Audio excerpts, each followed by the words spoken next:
The crash was spectacular. The blinding flash of the ship's systems going haywire, the jarring impact as the hull scraped through layers of dense atmosphere, and then the tremendous jolt as the craft slammed into the ground. When I finally came to, I felt the ache in every muscle, even the ones I didn't know existed. I'd prepared for rough landings, but I'd never imagined one this brutal. It wasn't long before I took stock of my situation, alone on an alien planet with a malfunctioning ship, dwindling supplies, and no immediate way to signal home. Not ideal, but I wasn't panicked, yet. Training and a hefty dose of stubbornness kept me calm. If I could scavenge the ship's remains, maybe I could piece together a communication system. Daylight revealed that the planet was lush with a dense forest of plants, some towering as tall as buildings, others twisting in strange shapes with leaves and colors that looked as if an artist had splashed neon paints. Strange creatures darted in and out of sight, moving with cautious grace, occasionally casting curious glances my way before skittering off. I couldn't shake the feeling that I was being watched. By the third day, my situation became dire. Rations were down to crumbs, and water was scarce. While the alien vegetation looked promising, I couldn't be sure it was safe to eat. The only sounds breaking the oppressive silence were my own footfalls and the rustling of unseen creatures. It was on the fifth day that I encountered them. I'd set off at dawn, venturing deeper into the forest, when I heard it, a soft hum, almost musical, reverberating through the dense air. My pulse quickened. Following the sound, I pushed past thick foliage and stumbled into a clearing. There, bathed in the golden glow of morning light, was a group of beings unlike any I'd ever seen. They stood at least 7 feet tall, with lithe, elegant forms and skin that shimmered with a range of colors, like a sunset captured in motion. Their features were delicate yet alien, with sharp, angular lines and piercing, luminescent eyes that seemed to take in everything at once. Their hair, if you could call it that, cascaded down in waves, each strand glowing softly like bioluminescent strands in a dark ocean. At first, they seemed wary, exchanging glances among themselves as they sized me up. I raised my hands in what I hoped was a universal gesture of peace. My heart pounded, and I could feel the sweat trickling down my back. Hi, I managed to say, feeling foolish. I come in peace? One of them, the tallest among the group, stepped forward. She studied me with an intensity that sent a shiver down my spine. Then, to my surprise, she spoke, her voice melodic but full of authority. You are not of this world. Why have you come here, outsider? Her words were perfectly understandable, yet there was a strange accent, an almost sing-song quality to her speech. I cleared my throat, fumbling for words. I crashed here, I said, gesturing vaguely back in the direction I thought my wrecked ship lay. I didn't mean to intrude. The group exchanged glances, murmuring among themselves in a language I couldn't follow. Finally, the leader nodded, her gaze never leaving mine. You are far from any world known to your kind. This planet is sacred to us, she said, her tone shifting to something gentler. But you appear to be lost. More than you know, I muttered, and she tilted her head, a faint smile touching her lips as if she'd understood the joke. The leader gestured for me to follow, and I complied, hoping I hadn't just walked into a trap. They led me deeper into the forest, moving with a grace and ease that made my clumsy footsteps seem painfully out of place. I noticed them observing me closely, as if trying to make sense of my every move. After what felt like hours, we arrived at their village. To call it a village was perhaps an understatement. It was a sprawling collection of structures woven seamlessly into the natural environment, like a hidden paradise built into the heart of the jungle. I could see strange, iridescent materials holding up elaborate structures that seemed to grow right out of the trees.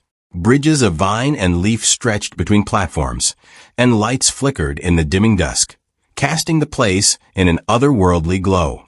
I felt like an intruder in a dream. The leader guided me to a central area where the rest of the tribe gathered. Their gazes were a mix of curiosity and suspicion.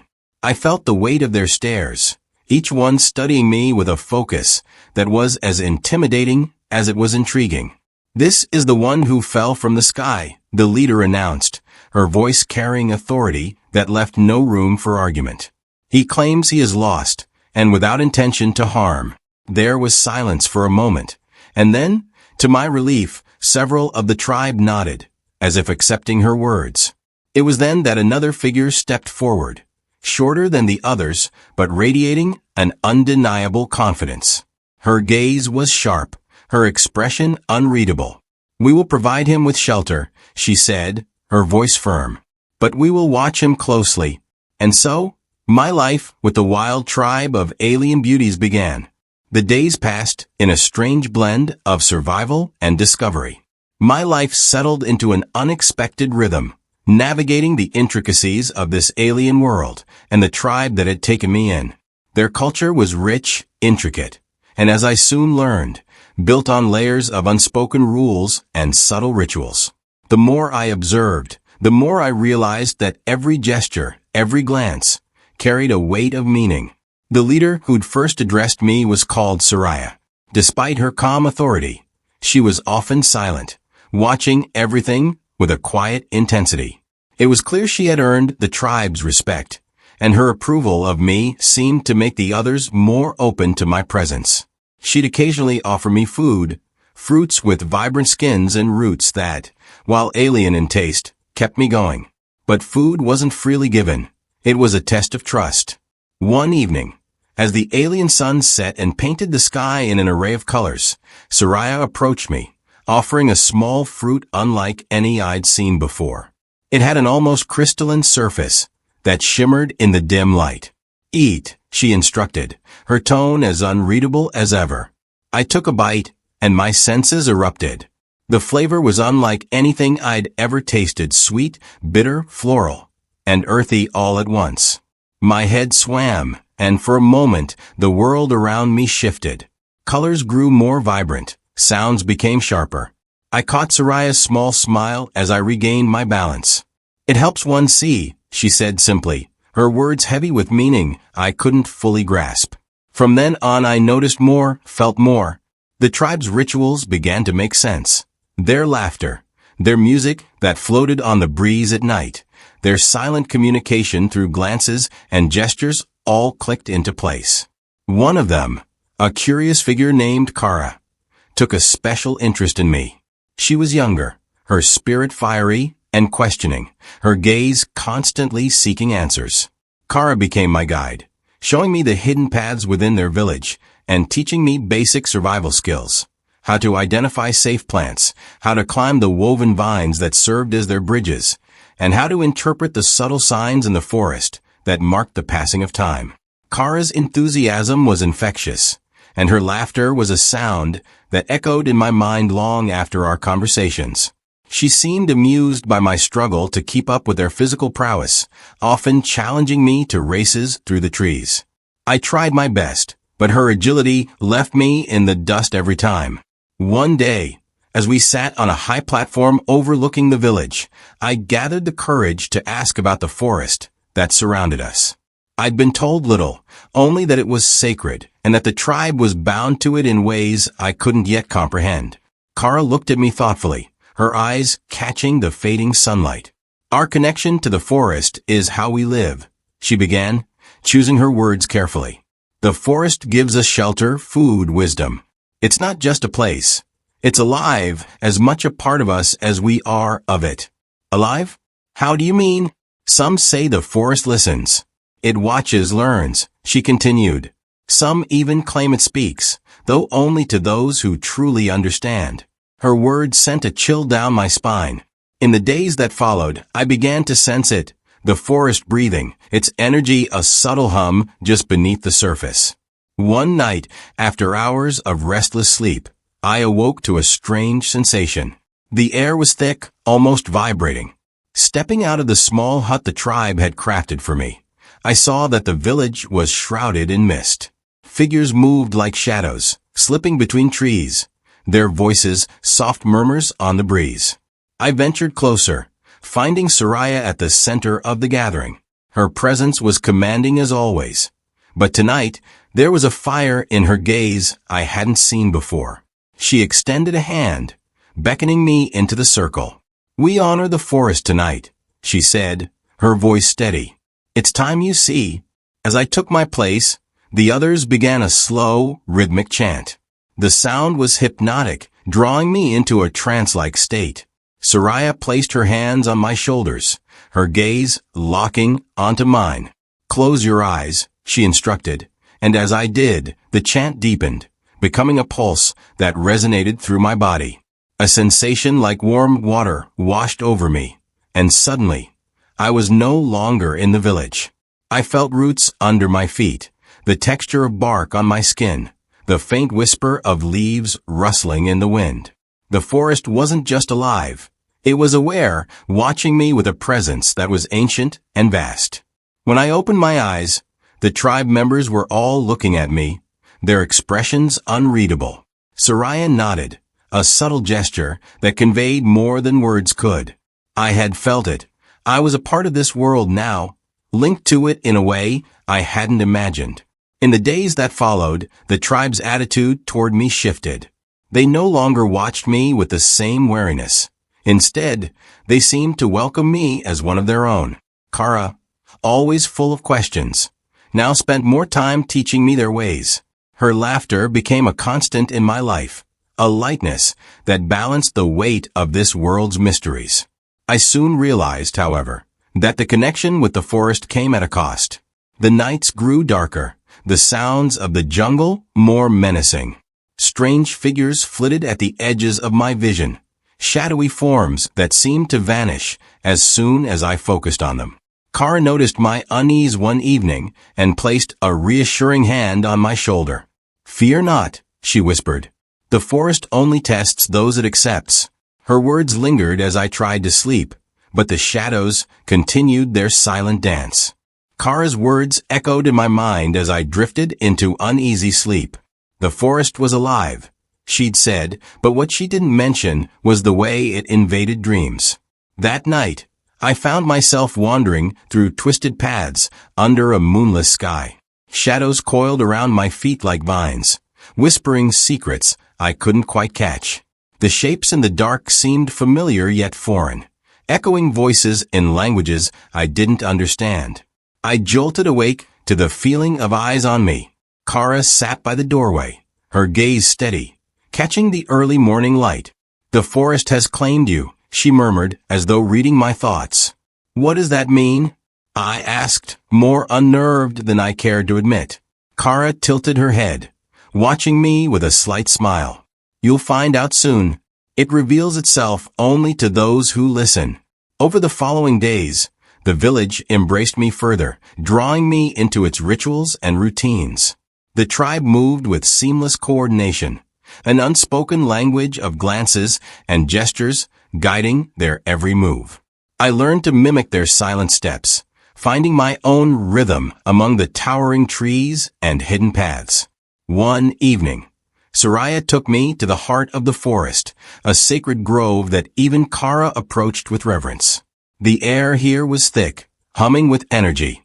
I felt it against my skin, a charge that prickled my nerves.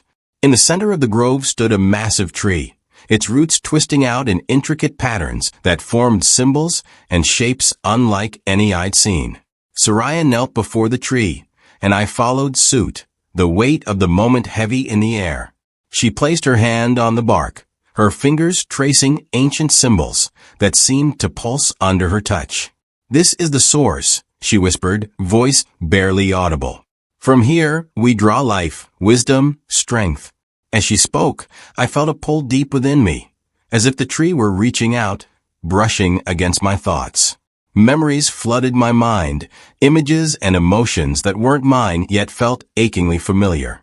The sensations were overwhelming, a torrent of feeling and knowledge that left me gasping for breath. Soraya placed a steadying hand on my shoulder, grounding me as the images faded. "You felt it, didn't you?" she asked, her eyes sharp, studying my reaction. I nodded, still shaken. "What was that?" "An invitation," she replied. The forest sees potential in you. It has given you a glimpse of its secrets. But beware, such knowledge comes with responsibility. Over the next weeks, I became more attuned to the forest's subtle whispers. I could sense the patterns in the way the trees swayed, how animals moved, the silent ebb and flow of energy that pulsed through every living thing here. Kara noticed the change in me, her usual teasing giving way to a more serious respect. She'd watch as I trained, guiding me in silence, letting me fumble through understanding what felt like an ancient dance with nature itself. One night, as I wandered the forest, I felt a familiar presence. I turned to find Kara standing silently, a glint of mischief in her eyes. "There's something I want to show you," she said, a smirk playing on her lips. She led me to a hidden path, winding through thickets until we reached a secluded spring surrounded by glowing stones. The water shimmered in the starlight, casting an otherworldly glow over the clearing. Kara motioned for me to sit by the edge, and we both dipped our feet into the cool water. "What is this place?" I asked, marveling at the serenity. "It's where we come to remember," she replied, her voice softer than usual. "To let go of worries, to find peace in the heart of the forest." For a moment, we sat in silence, the sounds of the night blending with the gentle flow of the spring.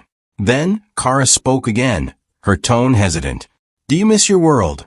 she asked, her gaze fixed on the water. The question caught me off guard. I hadn't thought much about my home since arriving, too consumed by the trials of survival and adaptation. But now, the memories surfaced. Family, friends, a world that seemed both distant and strangely irrelevant in the face of everything I'd experienced here. "Sometimes," I admitted, "but I don't think I belong there anymore." Kara's expression softened, and for the first time, I saw a glimpse of vulnerability in her eyes. "Good," she said almost to herself. "The forest has accepted you, and so have we." As the weeks passed, my connection to the forest deepened, and so did my bond with the tribe. I began to take part in their daily tasks, gathering food, crafting tools, and even learning their ways of hunting, which involved a skillful blend of patience and stealth. Kara was a natural hunter, her movements silent as shadows, and I struggled to match her agility. One afternoon, during a hunting lesson, we spotted a creature, a large, majestic beast with iridescent fur and eyes that glowed like embers. Kara raised her hand, signaling for me to be still. "That's a guardian," she whispered, her voice filled with awe. "They watch over the forest. We don't hunt them. They are sacred."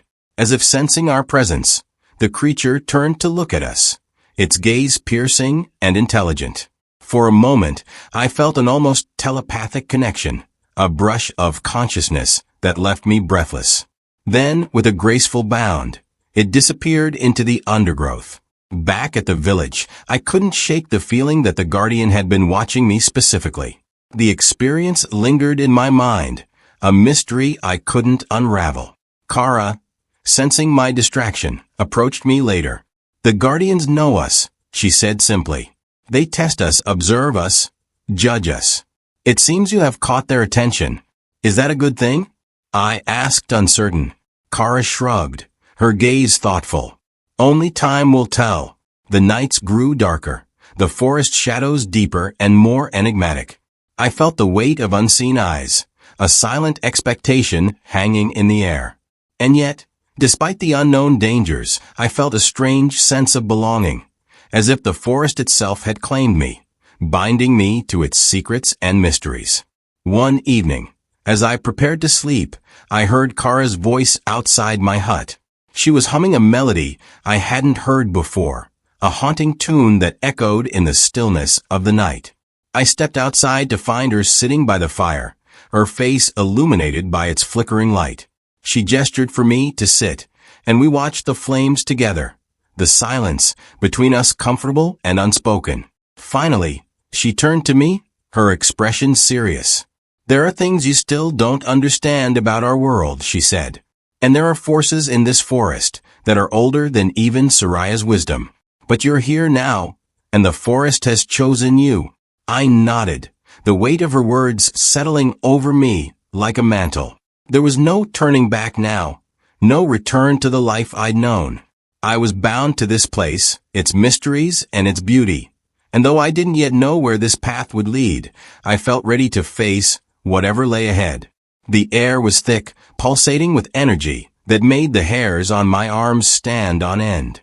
The village was more active than usual, the tribe bustling with a strange urgency I hadn't witnessed before. Soraya's face was unreadable as she moved among the villagers, issuing orders in a low, commanding voice. Kara caught my eye, gesturing for me to follow her away from the commotion. "What's going on?" I asked as we made our way to the edge of the village. Kara's expression was unusually serious. "The forest is shifting. There's something coming, something that hasn't happened in a long time. The elders sense it. We need to be prepared." "Prepared for what?" I pressed, the tension in her voice making my pulse quicken. She stopped, turning to face me, her gaze intense. "For a test. The forest's acceptance is not without conditions. It has decided to test you, to see if you are truly worthy. And by extension, it tests us all." Her words weighed heavily on me, a mix of fear and curiosity taking root in my chest. I nodded, trying to hide the uncertainty I felt. "What do we have to do?" Kara smiled faintly, though her eyes remained serious. "We follow its lead. The forest will reveal the path." She led me deeper into the woods, the sounds of the village fading behind us. We moved in silence, the dense canopy above casting shifting patterns of light on the forest floor. The deeper we went, the more the air seemed to hum, a subtle vibration that resonated within me. It was as if the forest itself was alive, guiding us with an invisible hand. We arrived at a clearing I hadn't seen before, the ground covered in soft moss that glowed faintly under the filtered sunlight. In the center stood a stone altar, its surface engraved with symbols that seemed to pulse with a rhythm of their own. Kara motioned for me to approach. "This is where the forest speaks most clearly," she said, her voice barely above a whisper. "The elders call it the Heartstone. Place your hands on it and listen." I hesitated for a moment, then stepped forward, resting my palms on the cool surface of the stone. Instantly, a surge of energy flowed through me, and my vision blurred. The world around me seemed to fade, replaced by flashes of light and sound. I saw glimpses of the forest, creatures moving silently through the underbrush, the wind rustling through the leaves, the pulsing glow of bioluminescent plants. Then came the shadows. They moved like liquid, flowing through the forest, shifting and changing form. They weren't just creatures. They were something more, an embodiment of the forest's will, its protectors, or perhaps its punishers. I could feel their gaze, cold and calculating, as if they were weighing my very essence. The vision faded, and I stumbled back, my heart pounding. Kara caught me before I fell, her grip steady. "What did you see?" she asked, her voice urgent. "Shadows," I managed to say, still trying to catch my breath. "They were watching me?" Kara's expression darkened. "The guardians, they are not easily swayed. If they have taken an interest in you, it means you must prove yourself, now more than ever." We returned to the village, and I could feel the eyes of the tribe on me, their gazes a mix of curiosity and concern. Soraya approached, her expression grave. She studied me for a moment, then nodded, as if she had expected this outcome.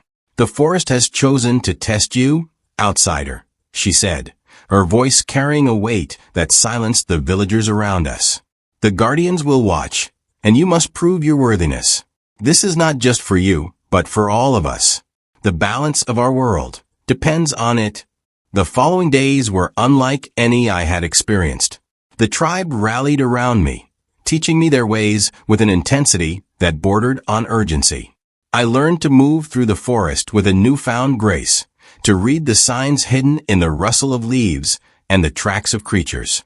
Kara was always by my side, her instructions sharp, her patience unwavering. One night, As we sat by the fire, she turned to me, her gaze softer than I had seen in days. "You're doing well," she said. "The guardians are not easy to please, but I can see they are beginning to accept you." I looked at her, the exhaustion of the past days weighing on me. "What happens if I fail?" Kara was silent for a moment, then shook her head. "Failure is not an option. The forest does not tolerate weakness. But I believe in you. We all do." Her words gave me strength, a resolve I hadn't realized I needed. The next day, Soraya led me and a small group of warriors to a secluded part of the forest. The air was thick with tension, the silence broken only by the distant calls of unseen creatures. We moved in a tight formation, every step deliberate, every movement calculated. We reached a dense thicket, and Soraya raised her hand, signaling us to stop. She turned to me, her eyes intense. "This is where you must face the guardians. They will come, and you must prove your strength, your courage, your worth." Before I could respond, the shadows began to shift around us, coalescing into forms that seemed to blur the line between solid and ethereal. The guardians emerged, their eyes glowing with an eerie light, their presence a tangible force that pressed down on me. My heart pounded, fear clawing at my chest. But I couldn't back down. I stepped forward, meeting their gaze, refusing to show weakness. They moved around me, circling like predators assessing prey, their forms shifting and changing, testing my resolve. Time seemed to stretch, the weight of their gaze almost unbearable. But then something shifted. The pressure eased, and the shadows withdrew, their forms dissolving into the forest once more. Soraya stepped forward, her expression unreadable, but I could see a hint of pride in her eyes. "You have faced the guardians and emerged whole," she said, her voice carrying a note of respect. "The forest has accepted you, and so have we." Kara rushed to my side, her face breaking into a wide smile. "I knew you could do it," she said, her voice filled with relief. The village welcomed me back with open arms, their wariness replaced with acceptance. I was no longer just an outsider. I was one of them, bound to the forest, to its secrets and its dangers. And as I stood among them, feeling the weight of their acceptance, I realized that this was where I belonged. The forest had tested me, and I had proven myself worthy. But I knew that this was only the beginning. There were still mysteries to uncover, challenges to face, and a bond with the forest that would only grow stronger. The village settled back into a rhythm, but there was a difference now, a sense of unity that included me, a shared understanding that I had earned my place. The days blended into a dance of survival and connection, each one revealing more about the forest and its secrets. I had become accustomed to the way the tribe lived, their rituals, and their connection with the world around them. Kara was by my side more than ever, guiding me, pushing me to learn. She had taken it upon herself to ensure I mastered the skills necessary for my new life here. She was patient but unrelenting, her determination infectious. It wasn't just about survival anymore. It was about thriving, about understanding the intricacies of this alien world that had, in so many ways, become my own. One day, Kara led me to a secluded part of the forest, an area I had never been before.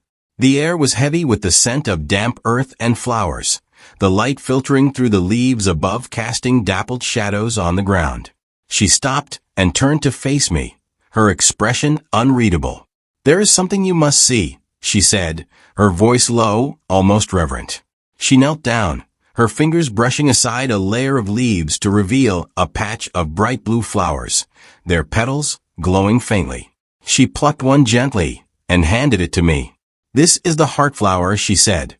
"It's rare, sacred to us. It connects us to the forest, to its essence. You've proven yourself, but now you must truly connect." I took the flower, the petals soft and almost warm against my skin. Kara watched me closely, her gaze intense. "Eat it," she instructed, her voice unwavering. I hesitated, then nodded, trusting her. I placed the flower in my mouth, the taste strange, a mix of sweetness and something metallic. Almost immediately, I felt a rush of warmth spread through me, a tingling that started in my chest and radiated outward. The world around me seemed to blur, the colors intensifying, the sounds growing louder, more distinct. Kara took my hand, her touch grounding me. "Breathe," she whispered, her voice the only constant in the shifting world around me. I closed my eyes, focusing on my breath, on the rise and fall of my chest. The sensations grew, and I felt something inside me shift, a connection opening up. It was as if I could feel the forest itself, the life pulsing through the trees, the roots beneath the earth, the creatures moving in the underbrush. It was overwhelming, beautiful, and terrifying all at once. When I opened my eyes, Kara was watching me, a small smile on her lips. "You see now, don't you?" she asked. I nodded, still trying to process the intensity of what I had experienced. "It's alive. Everything is connected." Kara's smile widened, a look of pride in her eyes. "Yes, the forest is not just a place. It's a living entity, and we are part of it. You are part of it now." The experience changed me. The connection I felt to the forest was no longer just something I understood. It was something I felt deep in my bones.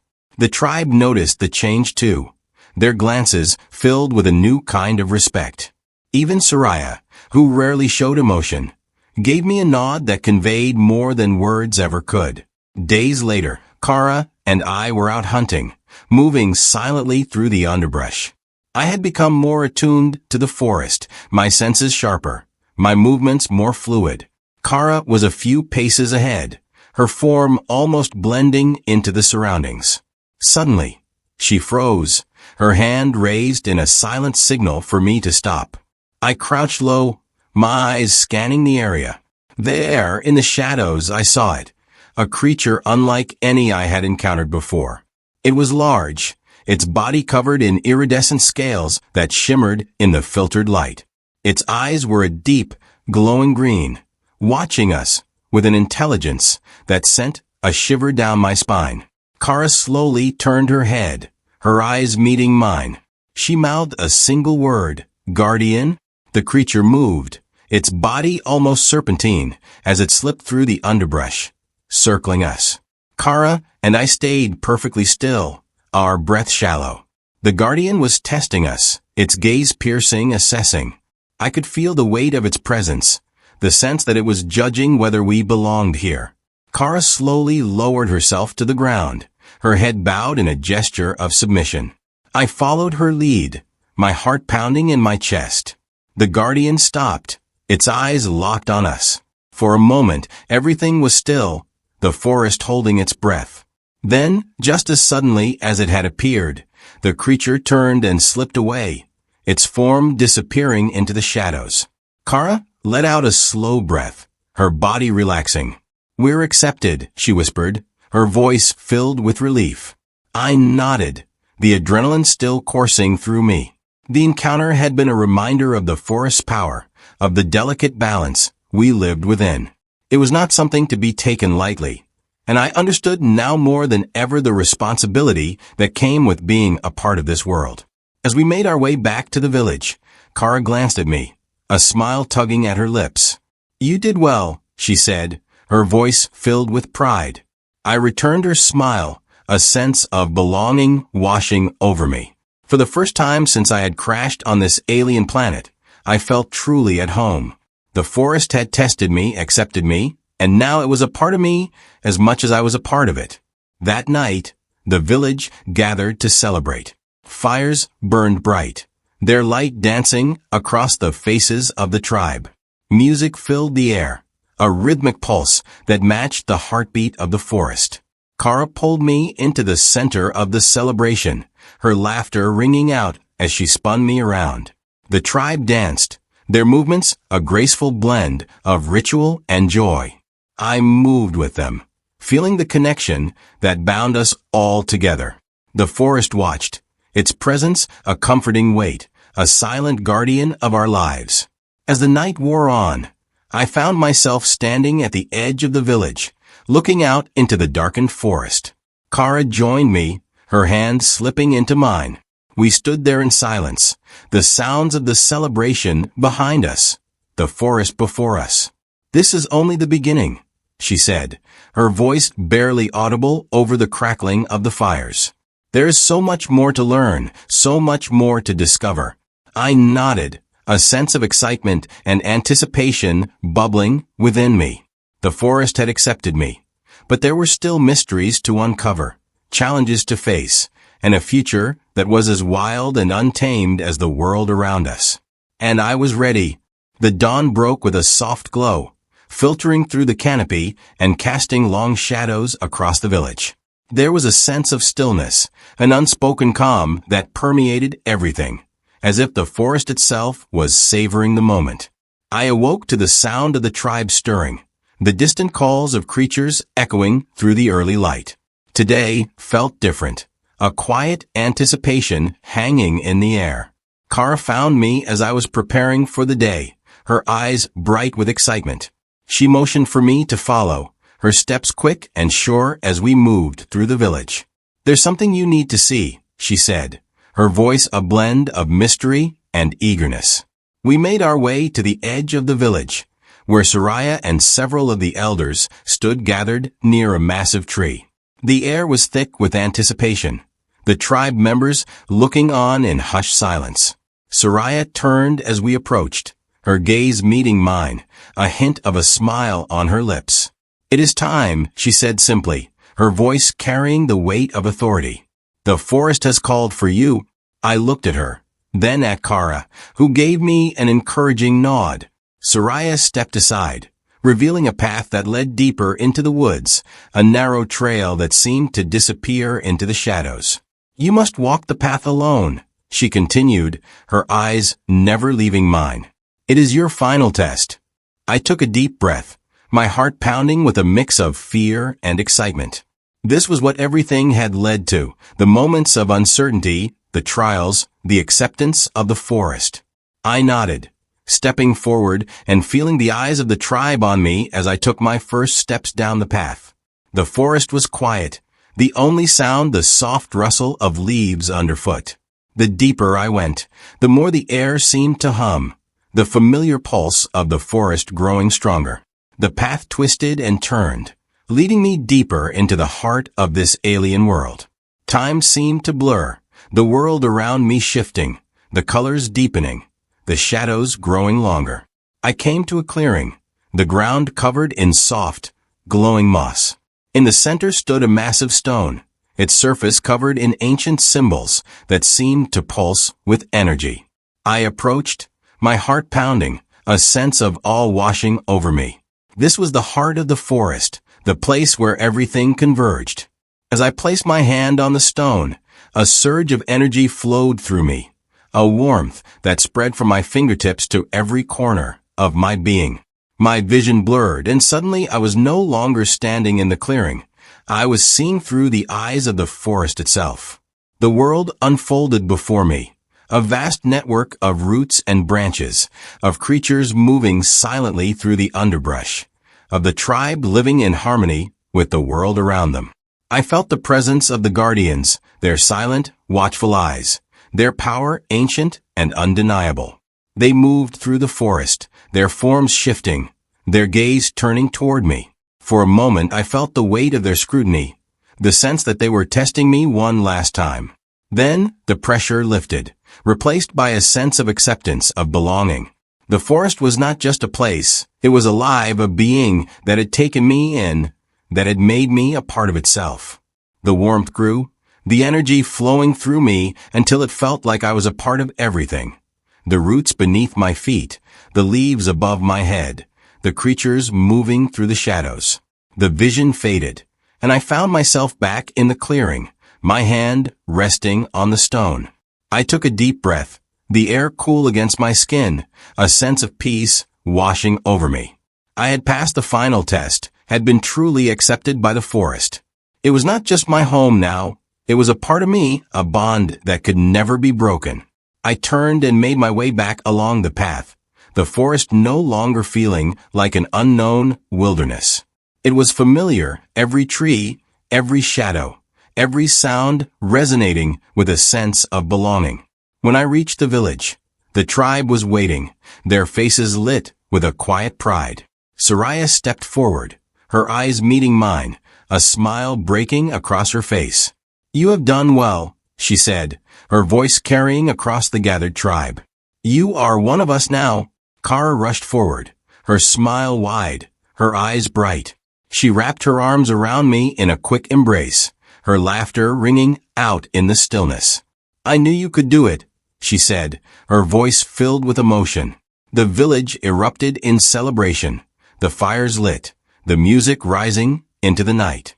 The tribe danced, their movements a reflection of the forest itself, a dance of life, of connection. Kara pulled me into the center, her laughter infectious, as we moved to the rhythm of the drums. As the night wore on, I found myself standing at the edge of the village, looking out into the darkened forest. The path ahead was uncertain, filled with challenges and mysteries yet to be uncovered. But I was ready.